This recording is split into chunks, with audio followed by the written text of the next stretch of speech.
I've got some breaking news. I can't believe it. Jordan Peterson just tweeted something, and we just got it on our illustrious facts, news cycle here. But you won't believe what they're doing to him again up there in persecuting him in Canada. It's nutty. But I really do want to take a deeper dive as to the strategy of what it is that we're doing with McCarthy. You've got to understand, there's a lot of psychological spin. I'm sorry to say that Fox News on this subject can't be trusted. The uniparty, all the corporate interests want McCarthy in, but the grassroots populist movement is fighting it. You need to get the behind-the-scenes stories. When I think about someone in the grassroots fighting, I think of my buddy Mike Lindell. Do you know, underneath my desk, I've got the Mike Lindell slippers because I actually wear these in the studio and I go outside with them. If you haven't ever gotten those slippers, you owe it to yourself to get a pair. I've actually bought a pair for every member of my house.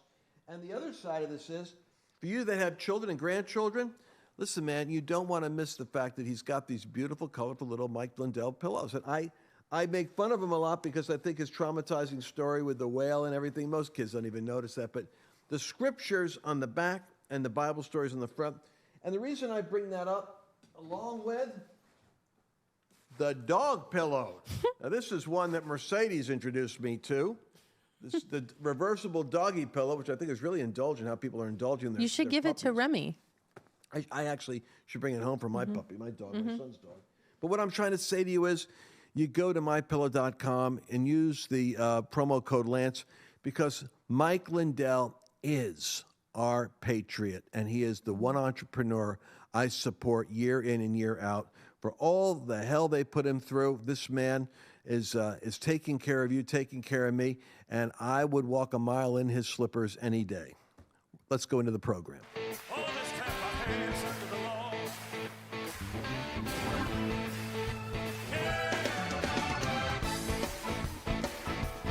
Welcome to the Lance Wallnau Show. And today we're going to be, of course, this is going to be also for Real America's Voice. I'm aware of the fact that we've been moved around, Mercedes Sparks, my co-host, and we are now before Bannon. We used to be after Bannon. I got bumped. I don't know if I got bumped or lumped or moved. I can't figure that out yet. You're still on. But I'm still on. Yeah. 1 day a week. Yeah. One day a week. Could you do more? You guys, here's what you guys got to do. You want to contact Real America's Voice. Give me an address for our people to call, to contact. To send an email. Say, hey, we love Lance and Mercedes, Yeah, in the comments section, probably on Rab. I'll put and then our people who are also watching because we're streaming live right now, let them know you'd like to see more of Lance. Now, but Lance, could you do more? Right. What do you say? Could you do more? Could you do more shows than the one a week? Yeah, I could. I could do more shows. Okay. I could do a lot more shows. I got more shows up my sleeve. Anyway, we're doing shows every day. We're doing every day already. All right, let's get into the news. First of all, I'm not happy about this, ladies and gentlemen. I want you guys to see this. Breaking news. The Ontario College of Psychologists. Right there, you have a problem. Ontario Psychologists. That's called CPAC. Ontario has demanded that Jordan Peterson submit himself to mandatory social media communication retraining. This sounds like a Babylon Bee announcement.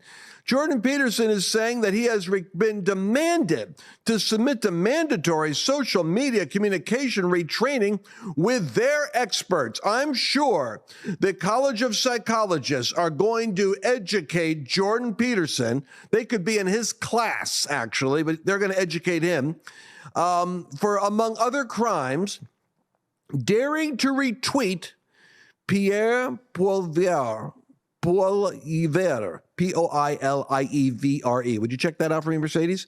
Pierre, Poilievre. But daring to criticize Justin Trudeau and his political allies. You talk about a socialist state and infernal, inexcusable. Can't believe it. Canada, aren't you embarrassed? Aren't you mortified that one voice of an independent voice that says anything that isn't liked on social media or that dares to criticize the communist leader of the country, is going to be forced. They would take his license away if they could. That's probably the next step. If he refuses to submit to mandatory social media communication retraining, how to be sensitive in what he communicates, if he doesn't cooperate, they're going to go for his license next. Yeah. This is the state we're in. This is why I'm infuriated that Steve Bannon had to make mention of the fact that CPAC, that, they could be putting him away in, locking him up in a federal prison for a couple of months.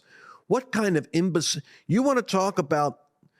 I never talk about the right responding like the left, but if you pull this crap on the left, you would have, with far less provocations, you'd have the riots in the streets in 200 different cities.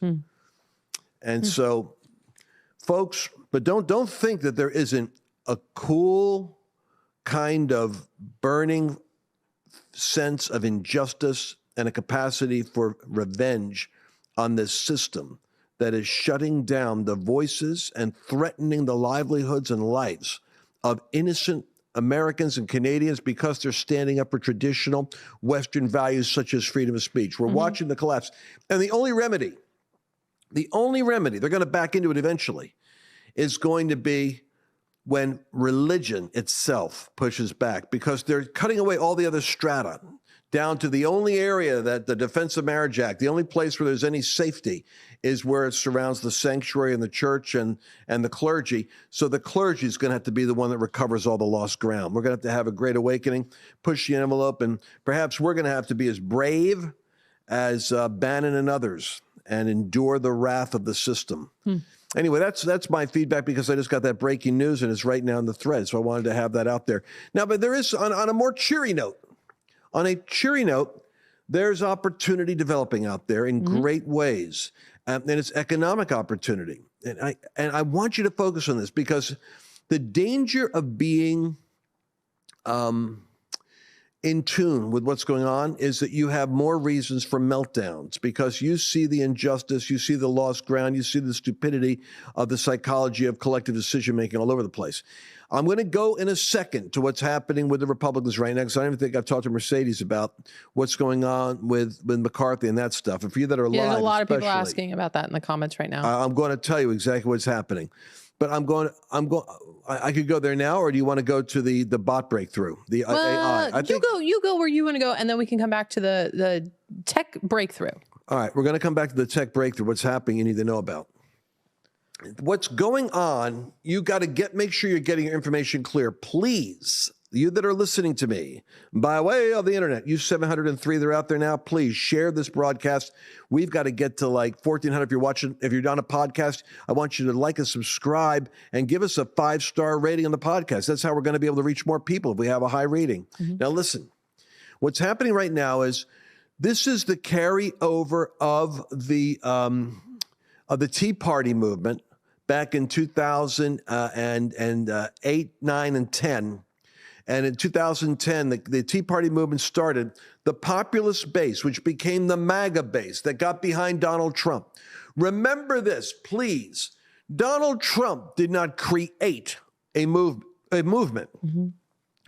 Rush Limbaugh did not create a movement.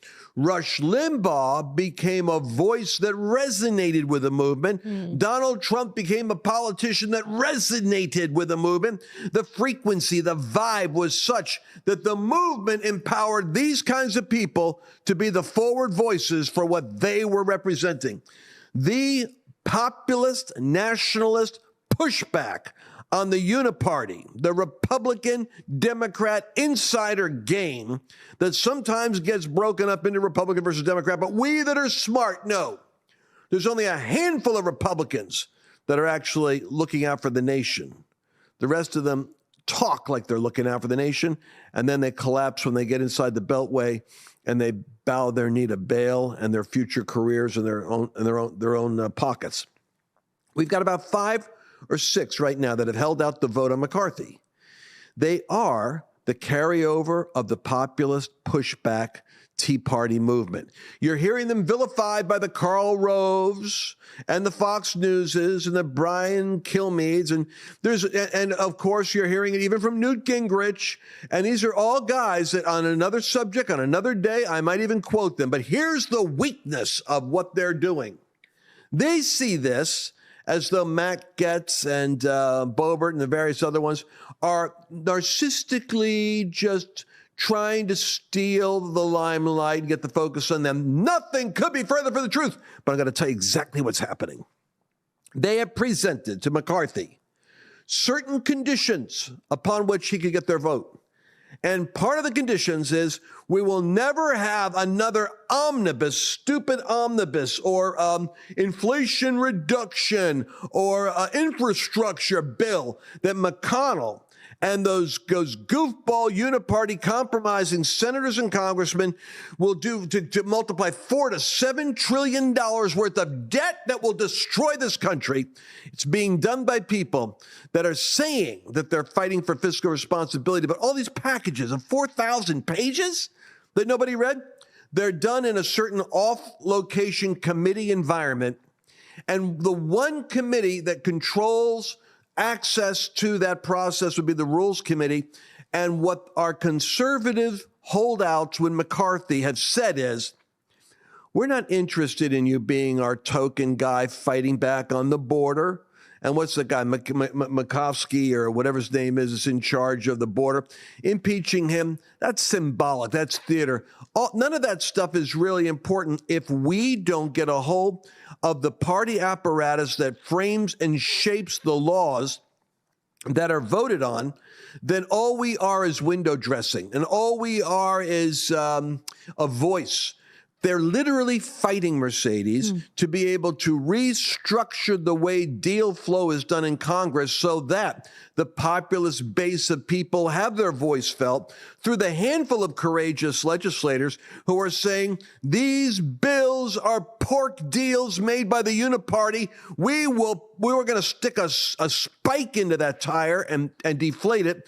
We now say that the way the founders created the system is that you're negotiating, you're putting the deal together, is done in the public assembly of the Congress gathered together where you're all present to vote on what's happening. It isn't done by a committee in a back room with the uniparty putting 4,000 pages of pork into it for their friends and then presenting it as an up and down vote one way or the other. You get what I'm saying?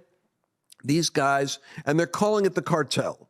The language you're going to hear is, our people are fighting the cartel. Now, the Karl Rose and the Paul Ryan is on the board of Fox News, and so that means you're going to hear the Fox News narrative is going to be poo-poo on them Republicans can't get their act together. It's going to be a lot of pressure because you're not going to hear this angle.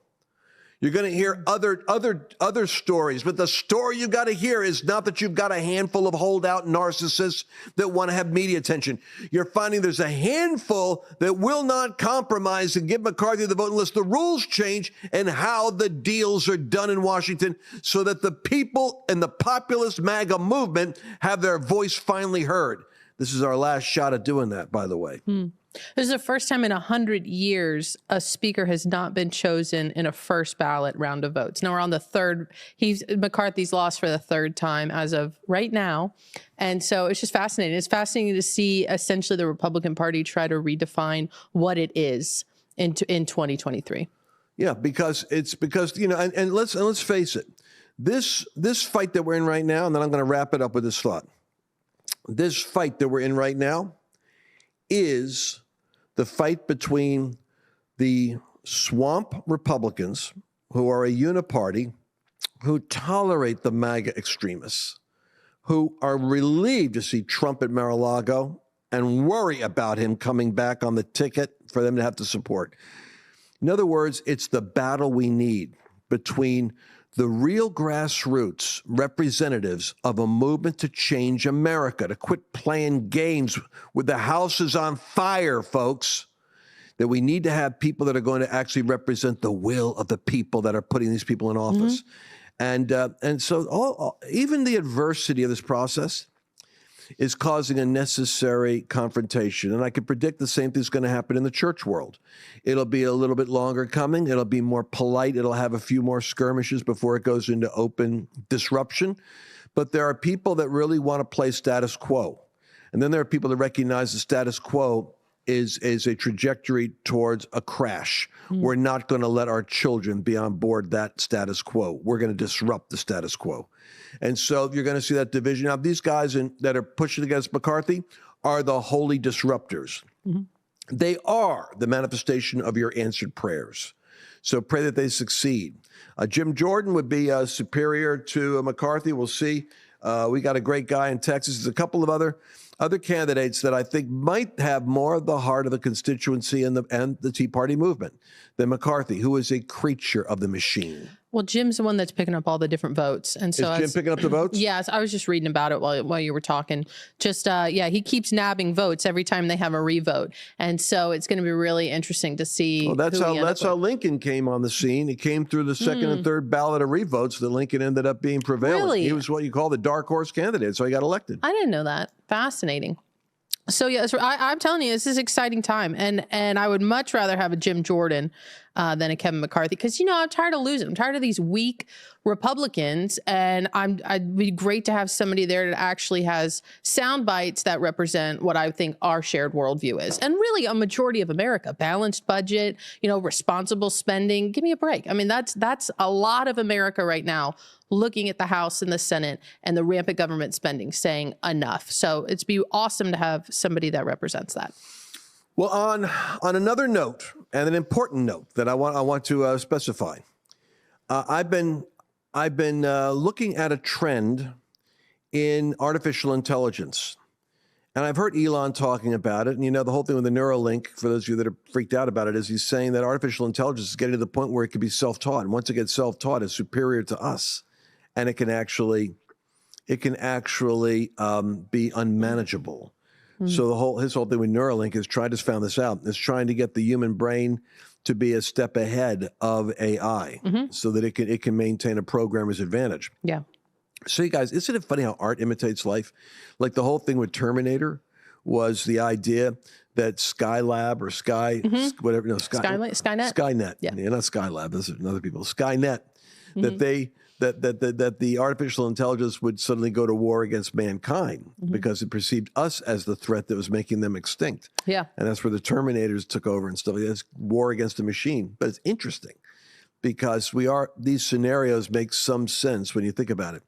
Now, tell us about what's happening in the AI world and the bot world that excites you. Yeah. So, I mean, it's really been the last 6 to 8 weeks. And I really came across it this past week and a half. And so I asked Lance, I was like, I'd really like to talk about it because it's not like Terminator level yet, Lance. So no worries there.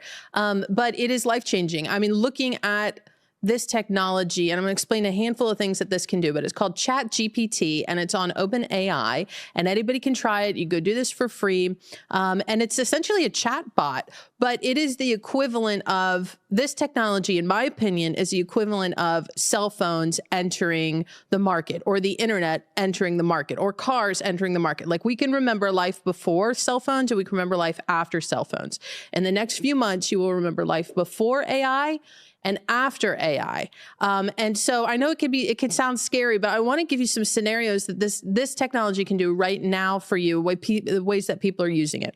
So it can negotiate with your landlord. It'll write you a lease that favors the tenant in accordance with the laws of whatever state you're in. So you would put into the chat prompt, can you write me a lease that favors the tenant in the state of Florida in this city, and it will spit that out. It'll sound exactly like it should in a legal sense. It can draft a commercial lease, let's say for South Carolina, based on the property with a 2-year term and 1-year extensions. It'll write all of that for you. It can write a travel itinerary for you. I'm planning a trip next year, and I said, I'm going to go to London, and I'm going to go from these days. I want you to plan a travel itinerary for me for each day so I maximize my time there. So it spits that out. And then I say, can you put timestamps so I know where to be, when, so I don't miss anything? And then I said, can you add restaurants in? And then it suggests restaurants in that area It's like having an assistant. This is the equivalent of having, in my opinion, a very smart $50,000 to $60,000 assistant that can do all sorts of stuff for you. It can write children's books. It can do research for you. It can write essays for you. It will take anything. You could put a random list of ingredients that you have in your pantry and say, can you create a meal out of these? And it'll give you the recipe of what you can make with the ingredients you have in your cabinet. Let's say it's a new year. You want to go on a diet. And I'm sorry, I'm motioning at you, Lance, but let's say you want to go on a diet in the new year. Okay. And you could say, here's what I have, these types of health conditions. I'd like to lose this much weight. It'll put the plan together for you with the meals. And then you could say, I'd also like to have, create the shopping list for me. And it'll create a shopping list and give it to you. It'll write a cover letter for you for any job that you might want to apply for, personalized to that company. So I could go on. You can practice languages with it. And of course, I love it for all of its marketing capabilities. It'll write copy for you. It'll SEO optimize it. It'll create openings for emails. It'll create, ideas for blogs and then write the blog for you. And then you can even give you ideas for a business you can get into from your home. What are the top 5 businesses I could do from my house right now? It's like having a genius assistant. Yeah. And so this is called Chat GPT, and you can go check it out. But I just want you to understand, there, and to your point, there's ways to monetize it. There's ways to leverage it. It's not just a time saver. Like, for instance, I did one last night. I said, I need 30 days of motivational, inspirational Christian quotes. It knows the Bible really well. It knows a lot of religious texts really well. Not only do I want to quote, write a description for it, and then pick 3 applicable hashtags for Instagram. And it spits all that out. And then I said, can you put it in a table format? It puts it in a table format. I copy pasted it into a spreadsheet. I imported it into a graphic designs program that we use. And it spit out 30 minutes, something that would have taken a day. All right. One question I have for you, then I'm going to have to turn off my Facebook group here because I think the sound it's not as good when I'm doing it by the phone. No, it's me. It's because I'm not mic'd for that. So go ahead. Oh, okay. They can't hear me. But what I wanted to say is, so we were talking about this yesterday because I started playing with this at home, and I fed it like I have a short story or a fictional story I've been thinking about doing a story on, and it gave to me the chapters for my fictional book, and I thought, oh my gosh, this is very close to what I actually already wrote for my fictional book. Now, but then the comment was made, and somebody just said this in the chat thread. I'm concerned that this kind of technology is going to dumb us down. It's going to get to the point where the faculty of thinking, close consecutive disciplined thought and analysis, begins to atrophy because, like your daughter, I said, wait, if this is this available, the next thing is your kids won't even be doing homework. They're going to be talking to their bots, and the bots are going to be writing assignments. And you said, indeed, you told it, do this at a 5th grade reading level or whatever, and it wrote a story. It did the homework for you, and you told your daughter she couldn't do that. Is that correct? I did tell her that she couldn't do that. I did. But I would say to that type of a comment, there are so many unknowns about what's going to happen with this technology long-term moving forward. But it is like having a really smart research assistant to the right. You could explain, like Joy, your daughter, we were playing with this yesterday.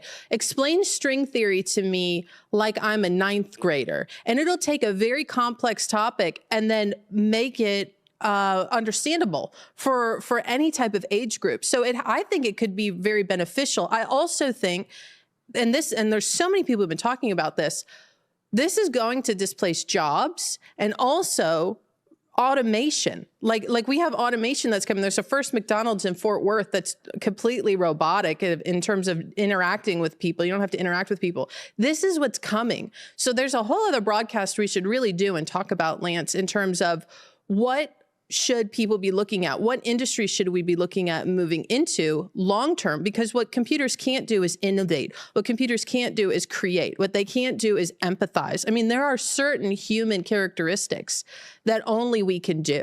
And so I think it opens a lot of questions, but I'll tell you this, 2025 is going to look extremely different. Right now is a dividing line before AI and after AI. Well, and I hate to say it, but when the Democrats and the Republicans are bringing in millions of across the border people that don't even speak the language, they're hopelessly killing an economy because the theory is those people are going to be doing work. But these bots are actually going to increasingly displace even that.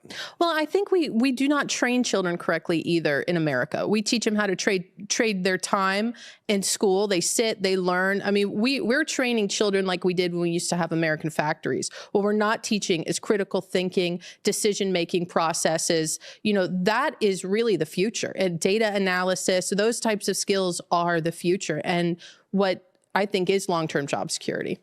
Well, here's what we're going to do. We're going to take a break right now because we're right up against a hard exit. And I'm going to have to exit here with you guys and exit with you. But this has been a great experimental program. Mm-hmm. Did you enjoy this latest episode? Please remember to share it with your friends, because the more knowledge you have, the better equipped you are to navigate the world. Friends, the news headlines prove only one thing, and that is that the world is actually a very fragile place right now. And that means the time to prepare is now for more instability. So let me ask you, do you have enough emergency food on hand to get you through a severe shortage? Most people actually don't. That's why I recommend the My Patriot Supply. And right now at lancewallnau.com/Patriot, you could save $150 off of a vital 3-month emergency food kit. That's a kit that actually contains a whole lot of different kinds of meals. They're actually tasty. They got 2,000 calories a day in them. And we're talking about breakfast and lunch and dinner and a combination of different meals. That's going to be lancewallnau.com/Patriot. Save your $150. Get a hold of the 3-month food supply and do it now. Don't be a victim. Don't live at the last minute and decide that you're going to do it when they don't have the product. But take action. lancewallnau.com.